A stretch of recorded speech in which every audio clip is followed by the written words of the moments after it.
Partner van Toes in Limburg is Roompot Vakanties.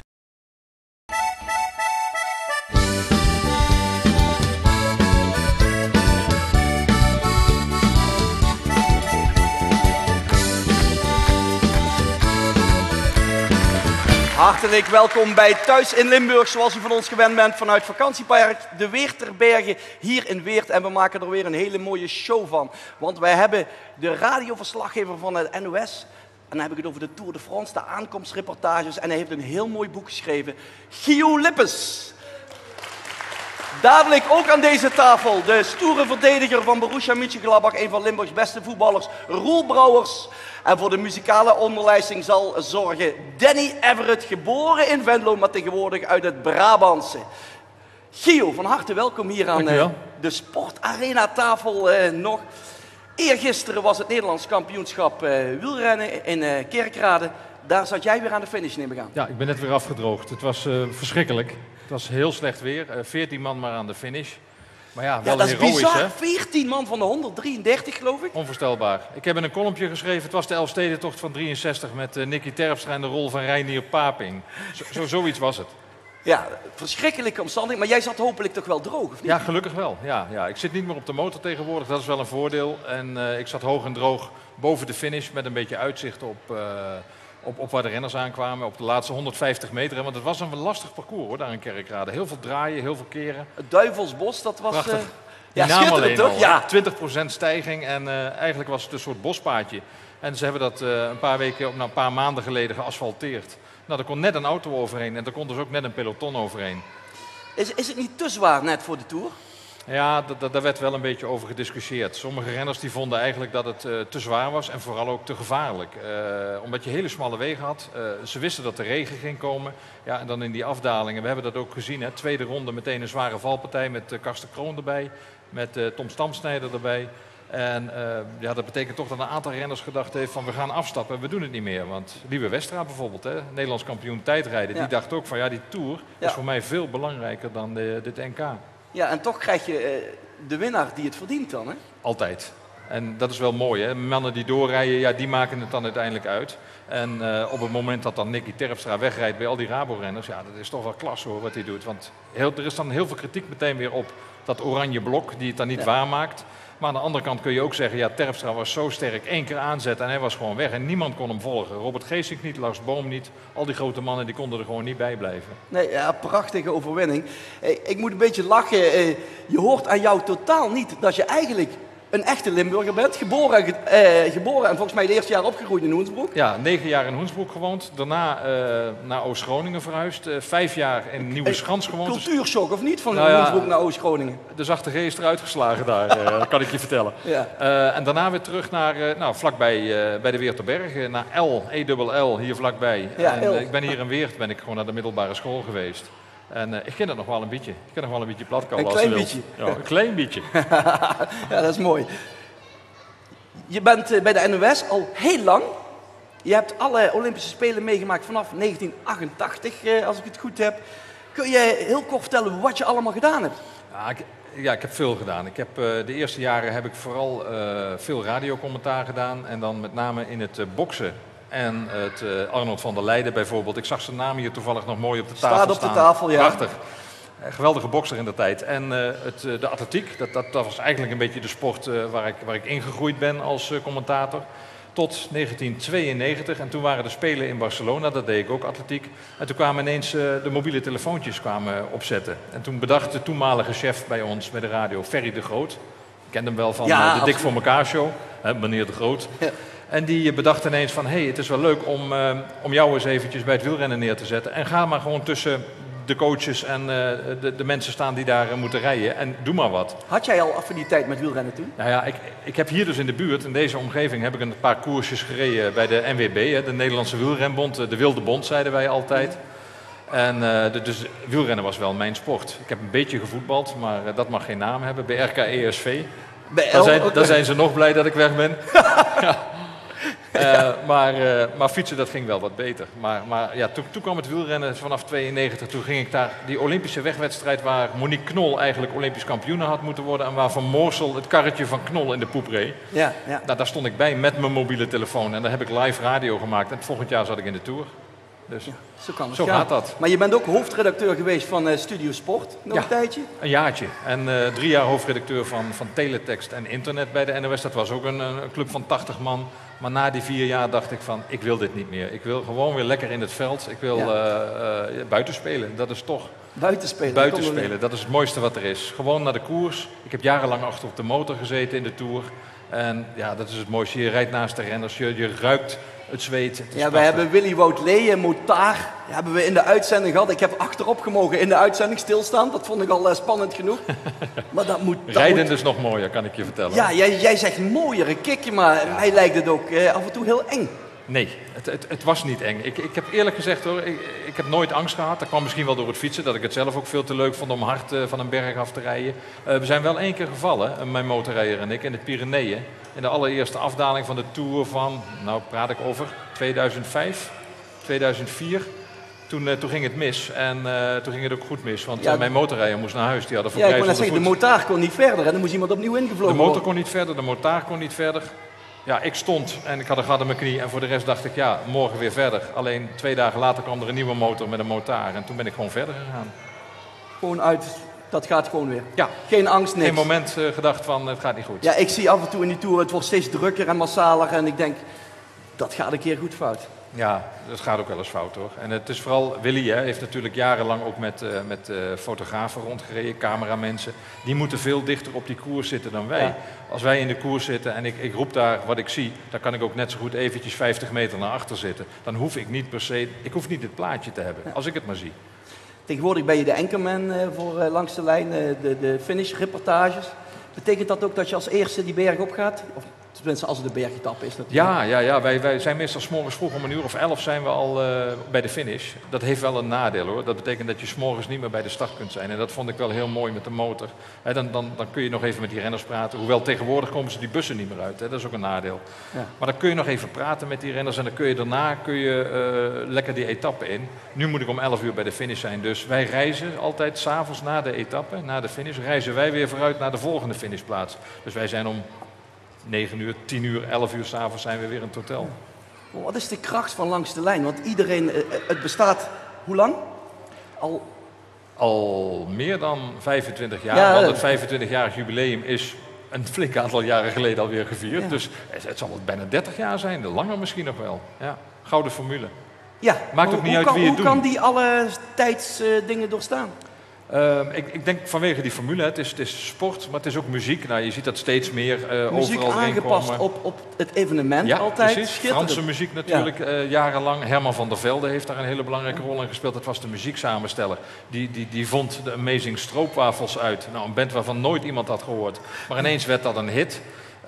En die heeft meer platen tot hit gemaakt in Radio Tour de France. En dan die informatie ertussendoor, maar ook een beetje het lossen ervan. Het is allemaal niet zo serieus, niet zo stijf als sommige andere programma's op de radio.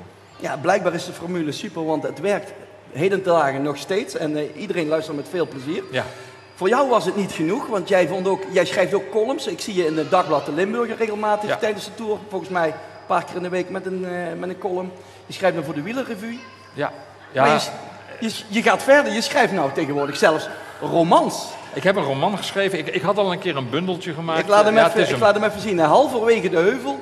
Ja. Onlangs uit, van juni nog, dus helemaal vers. Hij is nog helemaal warm, deze. Ja. Maar hoe ben je daarop gekomen? Waarom het idee voor een roman? Nou, ik liep er al een jaar of 15 mee rond, moet ik eerlijk zeggen hoor. En dat was zelfs nog voor de tijd dat ik hoofdredacteur werd bij Studio Sport. En toen had ik al zoiets, ik wil eens een keer een boek schrijven en dan wil ik ook een echt boek schrijven, een roman. Dus niet een biografie of een non-fictie verhaal. Maar waarom wilde je dat? Ja, dat is een soort diepe drang. Je eigen verhaal een keer maken. En dan niet mijn eigen verhaal, maar ik bedoel het verhaal dat ik zelf bedacht heb. Het is totaal niet autobiografisch, dus dat scheelt weer. Nee, maar je schrijft nou over de koers, dan schrijf je in principe over de waarheid, over wat anderen zeggen. En nou wilde je helemaal zelf je eigen verzinsel. Precies, want op het moment dat ik jouw interview of ik interview een wielrenner, ja, dan moet ik me toch houden aan datgene wat die persoon zegt. En dat moet ik op de radio ook. Op het moment dat ik iets zie, vroeger Theo Komen, die kon nog wel eens een keer wat moois ervan maken. Ja, achteraf bleek dat de helft niet gebeurd was, maar dat klopt. Ja, maar ik heb het een keer gehad, de eerste keer op de motor in de Tour. En ik begon een mooi spannend verhaal te vertellen. Ik denk, nou, ik dik het een beetje aan. Dan kreeg ik meteen via de lijnen te horen van, hey Lippes, we kijken gewoon mee hoor, op televisie. Dus ja, dan houdt het op.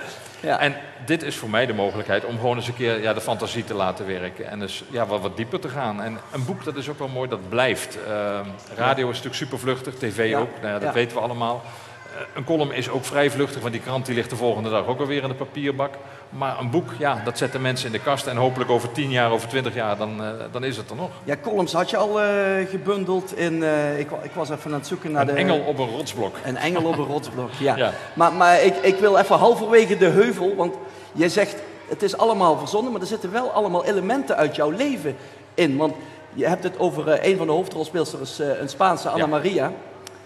Dat komt uit de tijd dat jij als, volgens mij net afgestudeerde, in Spanje een jaar op de camping bent gaan werken. Was ik maar afgestudeerd.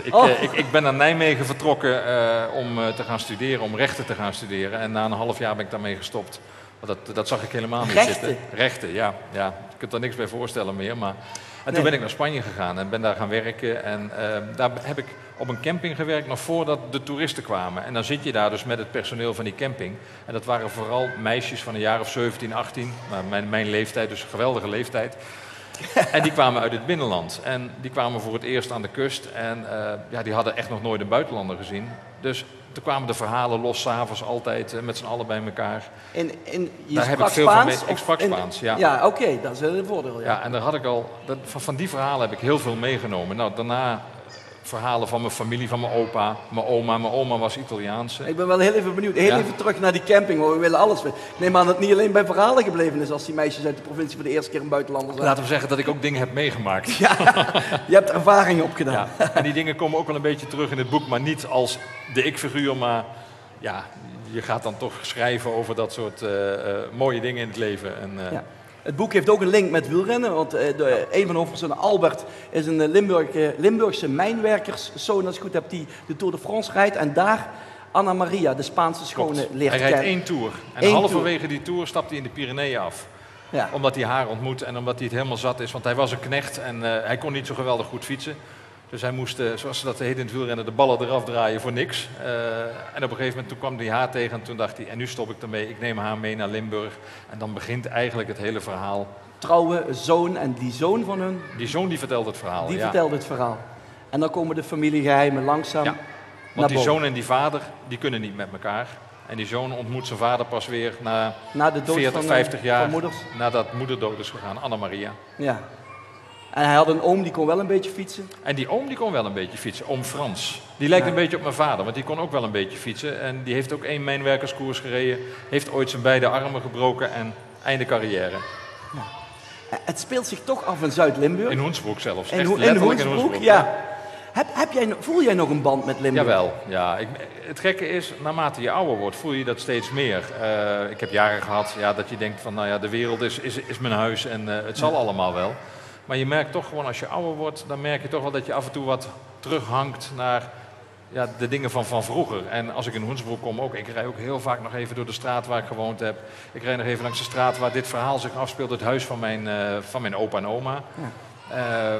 En die sfeer, afgelopen weekend weer in Kerkrade, het doet me wel wat. Hoor. Vlakbij. Ja, het is vlakbij. Ja. En het sfeertje doet me zeker wat. Waarom moeten mensen dit boek lezen, halverwege de... Omdat het dan ga ik reclame maken. Nee, het is een mooi verhaal. Mensen die van een mooi verhaal houden, die een beetje van wielrennen houden. Maar in de kantlijn, in de kantlijn, ja. Het gekke is, toen ik het verhaal had geschreven en ik dacht van, ik heb best wel een verhaal geschreven dat misschien voor wielerpubliek ook wel leuk is. Toen zei de uitgever, volgens mij vinden vrouwen dit wel mooi.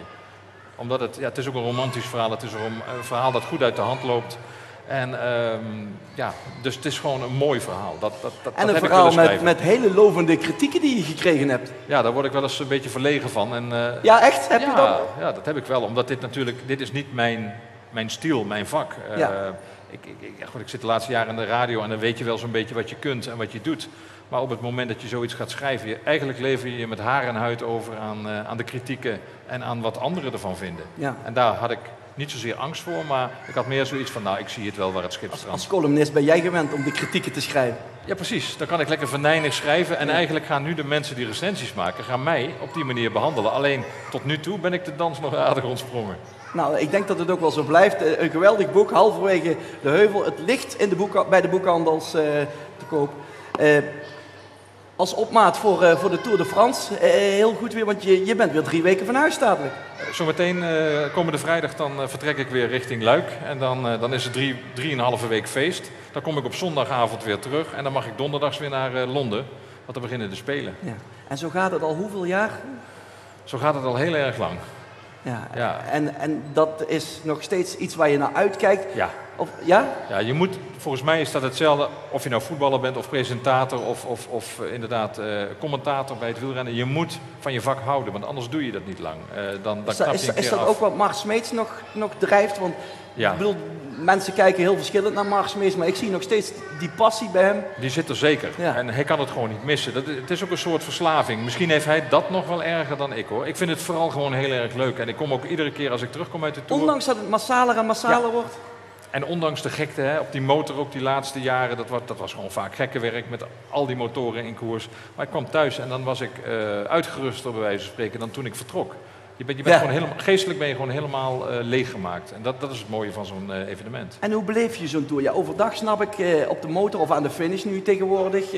En dan is het 's avonds inpakken, met het hele team iets eten en een wijntje Ja, erbij. dat hoop je. Dat hoop je, of daar tijd voor is. Vaak gebeurt dat niet, hè? Want ik ga samen met mijn regisseur, Bram Gaillard, stap ik in de auto om 7:00. Nou, voordat je weg bent uit die finishplaats, want dat is natuurlijk chaos daar, dan ben je weer 1 uur verder, misschien soms wel 2 uur. Als je bovenop een berg staat, dan kom je soms pas om middernacht terug. En dan moet je nog een keer 200 kilometer rijden. Ja, dan wordt het te laat om een lekker wijntje te gaan drinken of om te gaan eten. Dus doen we het wel een beetje onderweg. Maar ja, dan moet je je weer inhouden. Dus, maar één ding, veel drinken en veel feesten tijdens de Tour. Als je dat doet, dan haal je het einde niet. Nee, dat geloof ik. Maar Ja. ik bedoel, 1 wijntje mag wel. 1 en 2 mag Maar ook wat wel. gaat er dan in jouw koffertje mee bij zo'n tour? Een boek, sowieso. En dan niet mijn eigen boek, maar een boek van een ander. Dit jaar gaat Tonio mee. Wie? Tonio van AFTH van der Heijden. Ja, Echt ja. een prachtig boek. Mega boek, ik bedoel, het is 3 keer zo dik als dit boek. Maar dat gaat mee en dat wil ik tijdens de Tour wel uitlezen. Ja, en voor de rest, de basisbehoeften, wat Ja. kleren, een iPodje en nou ja, dat is het dan zo'n beetje. Heb je mensen in het peloton of in de wielerwereld eromheen waar je echt een hele goede band mee hebt? Goede band, ja, gewoon wel mensen waarmee je... Toevallig de Limburgse renners, dat vind ik altijd leuk om er even mee te gaan We praten. hebben er Rob Ruig. drie in de Tour. Roy Curvers, Rob Ruig en Ja. Wout Poels. Roy ken ik eigenlijk nog niet eens zo geweldig goed, maar bijvoorbeeld Rob Ruig ken ik dan een stuk beter. En ja, daar heb ik wel een zwak voor. Ik heb die jongen een keer in een forum meegemaakt toen hij nog ergens voor een Duits ploegje reed en eigenlijk verloren was voor het wielrennen. En toen werd hij door Danny Nelissen onder andere model gesteld voor het falen van het Limburgse wielrennen. Waarop Rob heel boos werd. En dat vond ik prachtig. En nu rijdt hij ja, toch redelijk de sterren van de hemel. En Wout vind ik onvoorstelbaar wat hij kan. Ja. We zijn heel benieuwd naar die twee. Maar ook hartstikke leuk dat Roy op 32-jarige leeftijd zijn debuut mag maken in de Tour de France natuurlijk. Prachtig. Serieuze renner ook, hè. Dus dat vind ik wel mooi ervan. Ja. Volg je dan die Limburgers ook nog met speciaal... Jawel, daar heb ik nog wel even iets speciaals mee. En voor de rest, ik heb van het weekend heb ik uitgebreid op de kamer in zijn hotel met Lars Boom zitten praten. En dat is ook wel zo'n renner, die ken ik al vanaf het moment dat hij junior was. En dat schept toch ook wel een band. Dan heb ik ook altijd zoiets van, ik ga toch eens kijken wat hij ervan gaat maken En vandaag. de ploegleiders? Frans Maassen. Dichtbij, Erik Dekker. Ik heb een tijdje in Drenthe gewoond en mijn kinderen die fietsten daar bij de Peddelaars. Dat was een gerenommeerde club waar Erik Dekker ook vandaan komt. Dus ja, die familie Dekker die ken ik dan vrij goed en Erik ook wel. Ja. En dat zijn wel de mensen waarmee ik wel iets meer heb dan met de gemiddelde ploegleider of gemiddelde renner. Ja, het wordt dus een echte sportzomer voor jou, want je zegt het al, na de Tour direct richting Olympische Spelen. Welke takken van sport mag je daar bestaan? Het wielrennen natuurlijk. Alleen het wielrennen daar? Nee, dat is wel lekker. Het wielrennen begint ook meteen op zaterdag en zondag met de wegwedstrijden. En dan op woensdag de tijdrit. En daarna ga ik naar het atletiekstadion. En dan ga ik interviews doen bij atletiek en reportages maken. Dus ik verveel me daar echt niet. Het is toch een van de mooiste sporten op te spelen, de atletiek. Ja, wij vervelen ons hier ook niet met jou. We kunnen uren praten, maar ik wens jou heel veel succes met de Tour en de Olympische Spelen. En met het boek halverwege de heuvel. Gio, hartstikke bedankt. Maar je mag straks tegen Roel Brouwers nog even aan de schietwand kijken hoe dat nog zit met die traptechniek van RK ESPL. Wij gaan er verder met onze artiest. Danny Everett is er en Save the Last Dance.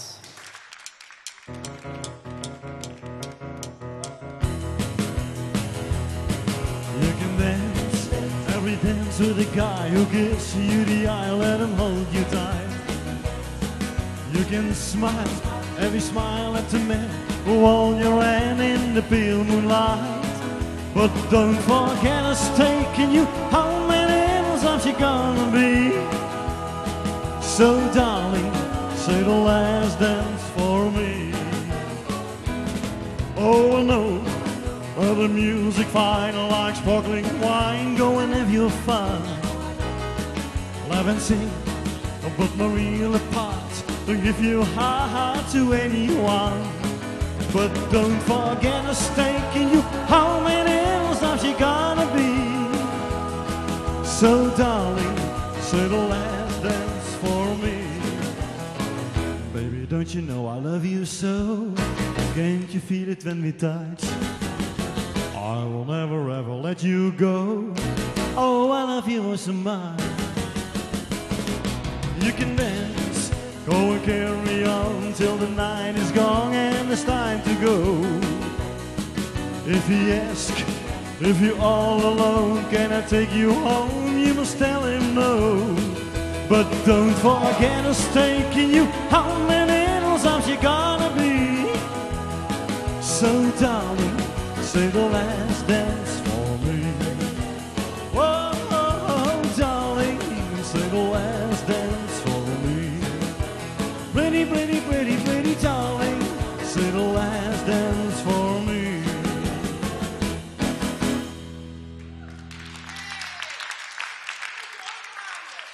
Save the Last Dance van Danny Everett. En inmiddels hier aan de tafel heeft Roel Brouwers zijn plaats ingenomen van Gio Lippens. Roel, welkom. Hoi. Roel, voetballer, vakantie. Ja, lekker.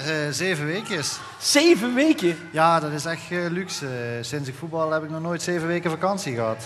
Dus ja, 6 weken zijn om en nu is de laatste week. 7 weken vakantie, wat doe je in 7 weken vakantie?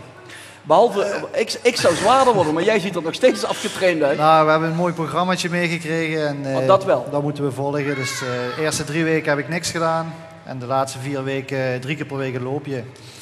Een duur loopje? Ja, een half uurtje, dus dat is nog wel goed te doen. Dat valt te doen, maar het tempo zal wel hoog zijn, of niet? Of, Ja, het is een beetje opgebouwd. In het begin was het rustig, maar de laatste week is het toch wel vrij pittig. Jij kan aardig lopen volgens mij, hè? Ja, voor Nederlandse begrippen, hè? Niet voor Nederlandse begrippen. Ja, en als je het nog niet kon, dan heb ik het in Duitsland wel geleerd. Dus, Ja, ik begreep in de voorbereiding dat vaak het eerste trainingskamp puur een loopkamp is. Hè? Dat je alleen de loopschoenen mee hoeft.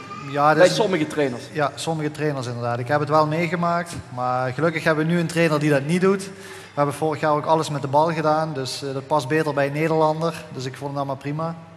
Maar er zijn inderdaad trainers waar je echt een trainingskamp hebt, waar je van de 3 trainingen er 2 in het bos bent. Verschrikkelijk. Ja. Dan ben ik blij dat Nooit naar Duitsland gaan. Ja, nou ja, voor vakantie. Maar waar heb jij je vakantie doorgebracht? We zijn een weekje in Barcelona geweest. En we zijn een midweek naar Centerparks geweest. Kijk. Ja. Oh, maar dat is een heel andere vakantie als de gemiddelde voetballer die naar Miami of naar Ibiza vertrekt. Ja, klopt. Ja, we hadden niet echt iets gepland, omdat ja, onze zoon is nu 7 maanden. Dus we hadden zoiets, willen het rustig houden, niet te lang vliegen. Barcelona was nog goed te doen, 1,5 uurtje. En ja, midweek in Centerparks. Het weer was niet al te best en daar kun je alles doen. Alles is overdekt, dus dat was prima. Dus de vakantie stond helemaal in het teken van de familie. Ja. Met vriendin, vrouw? Vriendin. Vriendin en zoon? Zoon Finn. Dus Finn, met z'n drietjes. Finn was het, ja. Ja. Lekker even genieten met z'n drietjes van de vakantie. Ja, en die staat ik voorbij en dan beginnen we weer. En de accu opgeladen voor de rest gewoon in het zuiden? Ja, zeker. Zeker rustig aangedaan. Ja, we moesten een beetje in het huis doen. Dus dat is ook allemaal gelukt in de vakantie. En dan kunnen we volgende week vol goede moed beginnen. Ja. aan een mooi jaar hopelijk. Een mooi jaar. Jullie zijn vorig jaar met Gladbach vierde geworden. Was al een fantastisch jaar. Je hebt in november je contract verlengd tot 2014. Ja. Heb je nog wensen? Nou ja, één wens die gaat dit jaar uitkomen. We gaan Europees spelen. Dus dat is denk ik wel een mooie wens die in vervulling gaat. En hopelijk redden we het in de Champions League. We moeten voorronde Champions League spelen. Dus het zou mooi zijn als we die voorronde doorkomen. Ja, mocht het niet zo zijn, dan komen we wel in de groepsfase van de Europa League. Dus dat is voor ons ook al denk ik heel erg goed. Ja, geweldig. Maar ja, als je zo kort bij de Champions League bent, dan wil je daar ook in komen. En dat zijn toch de mooie wedstrijden. Ja, en voor jezelf nog doelen gesteld voor dit seizoen? Nou ja, vorig seizoen ben ik niet altijd basisspeler geweest. Dus ik wil gewoon proberen het komend seizoen 34 wedstrijden plus Europese wedstrijden en beker basisspeler te zijn. En hopelijk gaat dat lukken. Ja, je bent iemand die eigenlijk nooit verzaakt. De trainer kan altijd op je bouwen. Je bent volgens mij de op één na langste dienstverband van alle spelers van Gladbach. Ja, op 2 na. De de reservekeeper ook nog, maar die heeft natuurlijk niet zoveel gespeeld. Maar ja. Dus... Dat geeft je een bepaalde status in die groep, zeker in Duitsland, hè? Ja, in Duitsland telt dat wel toch wel zwaar. In Nederland is het volgens mij minder. Maar je merkt ook in Duitsland dat echt de jonge spelers of de spelers die er net bij komen, dat die eigenlijk alles doen. De ballen dragen, de tassen dragen. En de oudere spelers, waar ik nu toch wel bij hoor, die hebben het wat rustiger wat dat betreft. Ja, jij zegt dat met een lach alsof je er eigenlijk een beetje voor schaamt, maar dat heb je toch zelf verdiend? Ja, dat klopt. En ik word natuurlijk ook ouder. En ja, die dingen die heb ik in het begin in Duitsland ook gedaan. De ballen dragen, de tassen naar de bus dragen, uit de bus dragen. En ja, nu kan ik dat overlaten aan de anderen. Besef je eigenlijk wel bij welke grote club je bent? Ja, natuurlijk besef jij dat. Maar hier, ik word iedere keer als ik zeg Roel Brouwers, want je bent gelukkig een graag geziene gast hier aan deze tafel. Roel Brouwers krijg ik van alle kanten twitters. Doe hem de groeten en bedank hem voor het mooie seizoen. Deze was dan uit Heldenpanningen van een drietal mensen. Maar het is ongelooflijk de impact die Gladbach heeft. Ja, het is inderdaad een ongelooflijk grote club. En ze zijn natuurlijk wel een beetje... in de jaren 70 hebben ze de echte gloriejaren gehad. Daarna zijn ze een beetje weggezakt. En toen ik naar Gladbach ging, speelde ook in de tweede Bundesliga. Dan zijn we kampioen geworden, meteen gepromoveerd naar de eerste Bundesliga. Dus we zijn wel een stapje teruggegaan. En nu proberen we weer die weg omhoog te vinden. Ja, vorig jaar was natuurlijk wel een waanzinnig seizoen. Ja, kijk, dat was een super seizoen, maar we moeten ook niet vergeten dat we het jaar ervoor via de na-competitie erin gebleven zijn. Bochum, dus, hè? Ja, Bochum. En er waren nog 2 hele lastige wedstrijden. Thuis 1-0 gewonnen, uit 1-1. Dus het was niet dat we met ruime zegens erin gebleven zijn. En, nee, komend seizoen wordt dan ook zwaarder, want je gaat Europees voetbal spelen. Ja. Dat heeft altijd zijn uitwerking op de competitie. Ja, klopt. Is het de teamsamenstelling, is de selectie breder geworden? Ze zijn wel nog bezig met het vormen van de selectie. We zijn een paar spelers weggegaan, ook wel een paar dragende spelers. Dus die moet je wel opvangen. Eentje daarvan hebben we in actie gezien, de laatste wedstrijd van Duitsland. Royce, of Roy, hoe zeggen jullie het? Royce. Royce. Ja. Fantastische 4-1 maakte die. Klopt, en hij speelde ook een hele goede wedstrijd. De eerste helft tikte hij hem nog breed op Özil. Die moest hij eigenlijk maken, maar die maakte hem niet. Maar hij speelde een fantastische wedstrijd. En hopelijk heeft hij zich daarmee ook voor de volgende wedstrijden bij de coach aangeboden. En het is altijd leuk om te kijken, zeker als je met iemand 3 jaar gespeeld hebt. Volg je het EK? Ja, neem ik aan. Ja, ik volg het wel. Ja. Snap jij ik begreep er helemaal niks van. Duitsland wint 3 wedstrijden in de pool met een voorhoede.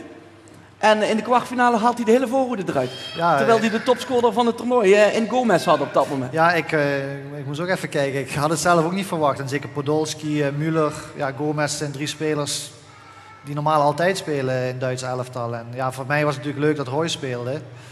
Maar ja, ik snap best dat mensen denken, hoe kan hij dit nou doen in zo'n belangrijke wedstrijd? Maar ja, het werkt ook weer. Ja, het pakt goed uit en ze winnen denk ik overtuigend. Het had zelfs meer kunnen zijn als ze gewoon de eerste helft de kansen afmaken. Ja, ik geloof dat ze na 2 minuten al 2 open kansen hadden gehad. Ja, nu ben ik benieuwd wat hij de volgende wedstrijd doet. Of hij toch weer die 3 eruit haalt en die andere erin zet. Of... Ja, de Duitsers hebben natuurlijk ontzettende mazzel gehad dat ze 2 extra rustdagen hebben ten opzichte van Italië, wat tot aan de penalties heeft moeten doorgaan. Klopt, 90 minuten, dan nog eens half uur verlenging. en penalties, dat gaat toch wel in je benen zitten, dat merk je Ja, wel. plus de Duitsers zien er al zo ontzettend fit uit. En de breedte, dat blijkt uit die voorhoede van de selectie. Wat is er aan de hand in het Duitse voetbal? Ja, Het lijkt dat de Hollandse school verschoven is naar het oosten. ja, je merkt wel dat Duitsland, vroeger werd altijd gezegd in Duitsland is het 90 minuten vol er tegenaan. En het voetballen is iets minder, maar de laatste jaren is dat echt wel bijgetrokken ten opzichte van het Nederlandse voetbal. En als je die twee dingen combineert, die vechtlust, die mentaliteit, plus het tactisch-technisch verhaal, dan denk ik dat je gewoon hele goede spelers hebt. En dat zie je nu in Duitsland met een generatie, met Özil, Müller, Podolski is dan wat ouder, Marco Reus, Mario Götze van Dortmund. Ze komen er allemaal aan. En ik denk dat de komende jaren dat Duitsland echt goed vertegenwoordigd is. Ja, met mooi voetbal. Nederland heeft er kansloos van verloren. 2-1, maar kansloos. Ik moet zeggen, ik had voor de eerste keer na de wedstrijd had ik te balen. Maar normaal is dat dan tegen die Duitsers gericht. De eerste keer denk ik van ja. Ja, Nederland heeft denk ik geen schijn van kans gehad om die wedstrijd te winnen. Nee. En als je ook ziet de oefenwedstrijd voor het EK, waar ze met 3-0 verliezen. Toen zei iedereen nog van dat wordt dadelijk goed gemaakt op het EK. Nou, dat is helaas niet gelukt. Maar ik denk daarin zie je wel dat Duitsland echt een hele goede lichting heeft. En ook de komende jaren nog. Haalt Duitsland de finale?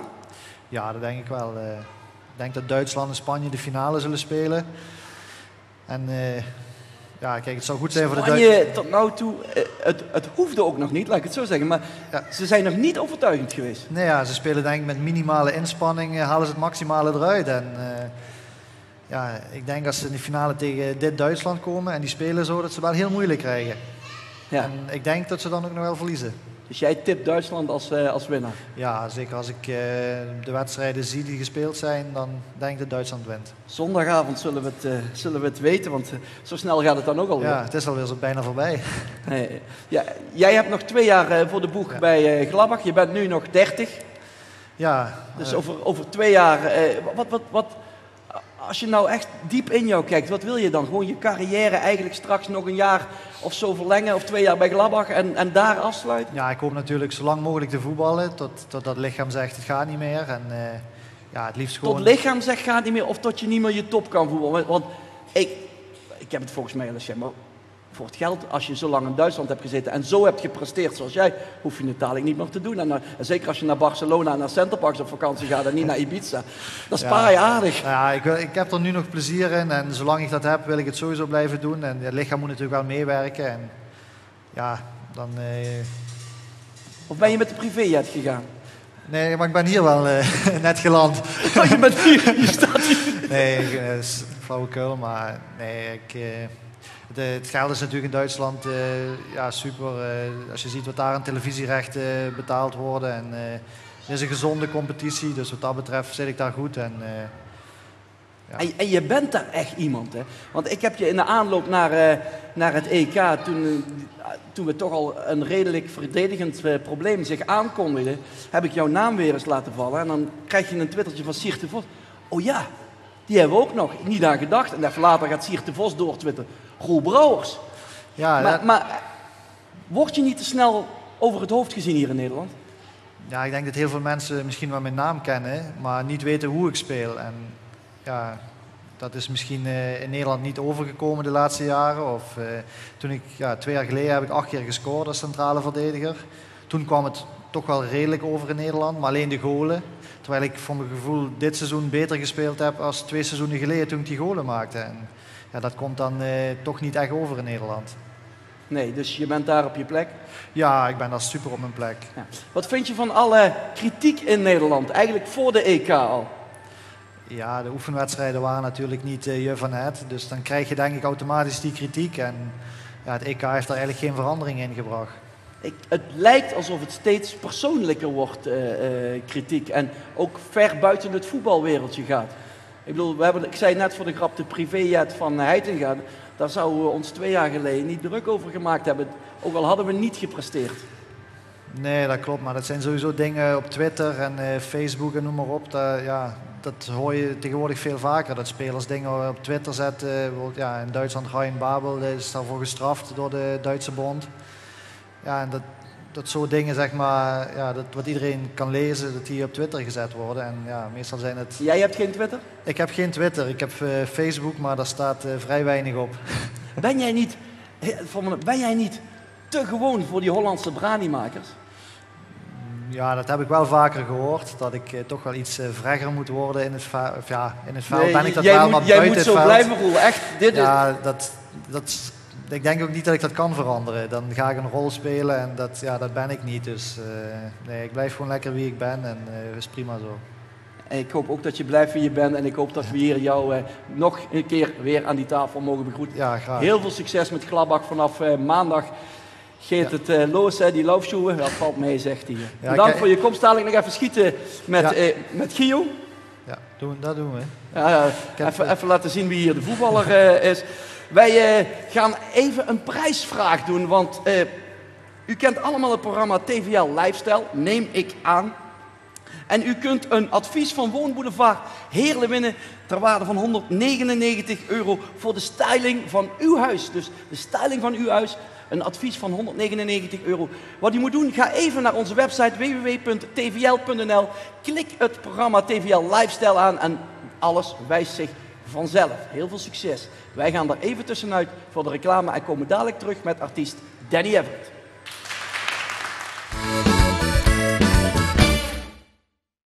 Partner van Toes in Limburg is Roompot Vakanties.